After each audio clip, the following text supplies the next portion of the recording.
ఇక కోర్టులో జడ్జి గారు అయితే కుట్టికి శిక్ష వేయాలని నిర్ణయం తీసుకుంటారు. ఇంతలో ఆగండి అని చెప్పి జడ్జి తాత అలాగే సూర్యబాబు అయితే కోర్టుకు వస్తారు. అది చూసి ఎవరా అని చెప్పి అందరూ అలా బయటకు చూస్తారు. చూడగానే అక్కడ సూర్యబాబు అలాగే గౌరీప్రసాద్ వచ్చి నిలబడతారు. అది చూసి జడ్జి గారు కూడా అలా ఒక క్షణం చూస్తూ ఉంటారు.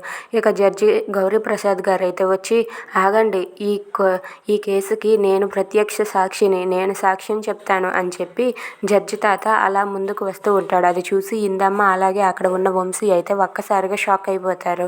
ఇక జడ్జి తాత అయితే అలా వచ్చి బోన్లోనికి ఎక్కి నేను ఈ కేసుకి సాక్ష్యం చెప్తాను, ఈ కుట్టి నిర్దోషి అని చెప్పి అంటూ ఉంటారు. అది చూసి జ్యోతి అయితే మామయ్య గారు వచ్చారు, ఇప్పుడు ఎలాగైనా సరే కుట్టి నిర్దోషి అని తెలిసిపోతుంది అని చెప్పి అనుకుంటూ ఉంటుంది. ఇక జడ్జి గౌరీప్రసాద్ అయితే ఇలా అంటూ ఉంటారు, నేను ఈ కేసుకి ప్రత్యక్ష సాక్షిని, ఎందుకంటే నా తమ్ముడు ఆస్తి కోసం నన్ను చంపాలని చూశాడు.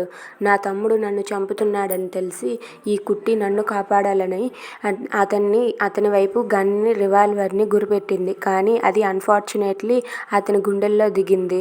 కానీ అప్పుడు కానీ అది అతని గుండెల్లో దిగకపోతే ఆ బుల్లెట్ మాత్రం నా గుండెల్లో దిగితే ఈ పాటికి నేను ఇక్కడ ప్రాణాలతో ఉండేవాడిని కాదు. ఇదంతా మా తమ్ముడు చేసిన తప్పే.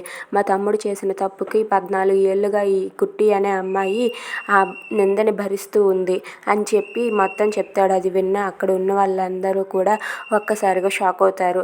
మీరు ఈ సాక్ష్యాలన్నీ పరిగణలోనికి తీసుకొని మీరు మా కుట్టిని ఏం చేస్తారో మీ ఇష్టం అని చెప్పి జడ్జి గౌరీప్రసాద్ గారు అయితే మొత్తం సాక్ష్యాలను చెప్తారు. ఇక అది విన్న జడ్జి గారు అయితే ఈ కుట్టి నిర్దోషి, ఈ కుట్టి దోషి కాదు, ఈ కుట్టిని ఇప్పుడే విడుదల చేస్తున్నామని చెప్తారు. అది విన్న కుట్టి జడ్జి తాత, సింహాద్రి, పద్మమ్మ, జ్యోతమ్మ, సూర్యబాబు అక్కడ ఉన్న వాళ్ళంతా చాలా హ్యాపీగా ఫీల్ అవుతూ ఉంటారు.